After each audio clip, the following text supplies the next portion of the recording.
काशी विश्वनाथाय भी नमः स्वाहा। केदारनाथाय भी नमः स्वाहा। नमस्कार दोस्तों, कैसे हैं आप सभी? आशा करती हूँ आप सब बहुत अच्छे होंगे। ये बताने के लिए हमेशा की तरह कमेंट बॉक्स में जय श्री हरि विष्णु ज़रूर लिखिए। तो चलिए दोस्तों, मेरे घर पे एक छोटा-सा मैंने पूजा रखवाई थी ज्येष्ठ पूर्णिमा के दिन पे और उसका छोटा-छोटा वीडियो जो मेरे पास था, मैं सोची आप लोगों के साथ शेयर किया जाए।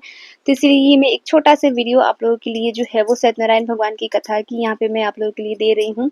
तो देख लीजिए, यहाँ पर जो है हमारे पंडित जी आ चुके थे और पूजा जो है वो प्रारंभ हो ॐ चुका था। स्वस्ति न इन्द्रो बृहस्पतिर्दधातु स्वस्ति न पूषा विश्ववेदागमनं भद्रं मरुतः स्वस्ति न पृश्चिमातरः शोभनयामनवर् विदते को जगमेको अरिष्टनेमे वसो मुम आहं जानीकरगर्भत्तमजास सनिन्द्रायं पशुगमरग्ने पते पाहि मां समुखेश्च गजकर्णो लंबोदरक्टविष्टविनाशं विनायकं धूम्रकेतुगुणाध्यक्ष भालचन्द्रं गजानन द्वादशैतारविद्यारम्भे विवाहे च संग्रामे संकट विघ्नस्ते जायते शुक्लाम्बरधरं देवा शशिवर्णं चतुर्भुजं शङ्खचक्र गदापद्मं वनमाला विभूषितं वक्रतुण्डो महाकाया सूर्यकोटि समप्रभं निर्विघ्नं कुरु देवा सर्वकार्येषु सर्वदा मंगलं भगवान् विष्णुर्मंगलं गरुडध्वजनं मंगलम पुंडरीकाक्ष मंगलाय हरि सर्वमंगलमंगले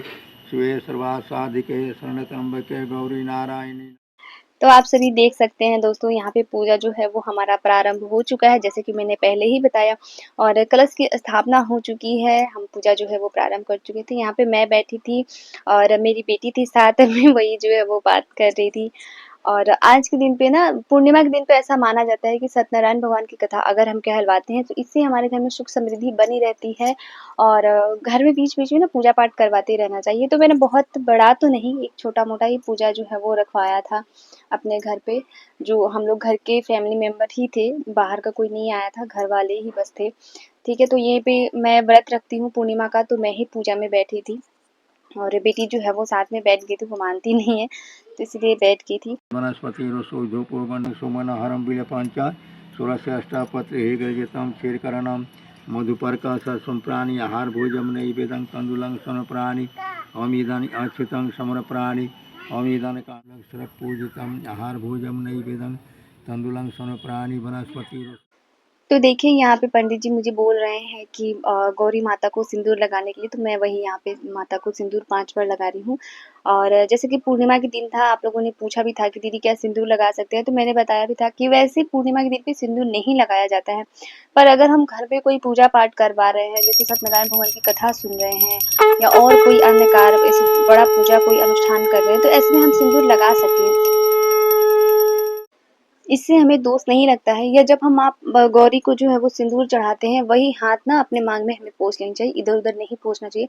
सिंदूर को इधर-उधर कभी भी हमें नहीं पोंछना चाहिए, हमेशा अच्छे से सिंदूर लगाने चढ़ाने के बाद ना मांग में ही पोंछ लेना चाहिए। मैंने भी वहाँ यहाँ पे वही किया था, ठीक है?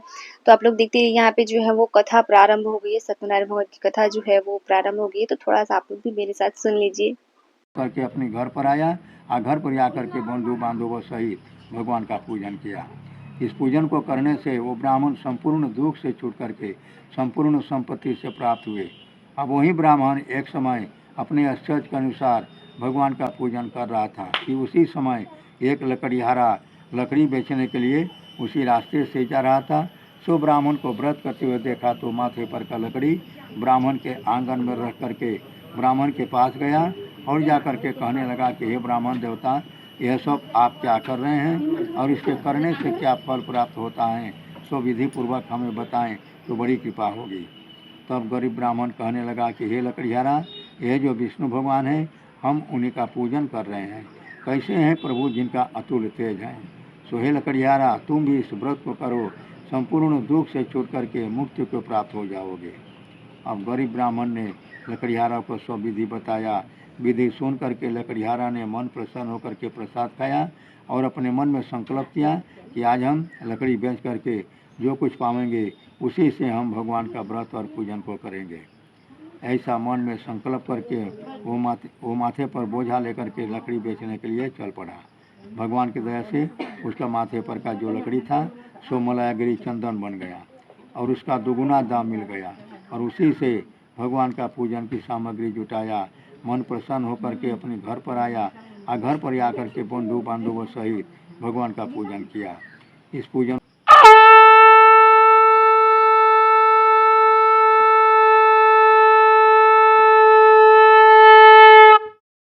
तो देखिए दोस्तों, यहाँ पे हमारा कथा जो है वो पूर्ण हो चुका है। अब हम जो है वो आरती करेंगे, उसके बाद हम हवन करेंगे और पूर्ण आहुति के बाद जो है हमारा पूजा संपन्न हो जाएगा। उसके बाद जो है हम प्रसाद बाँट देंगे।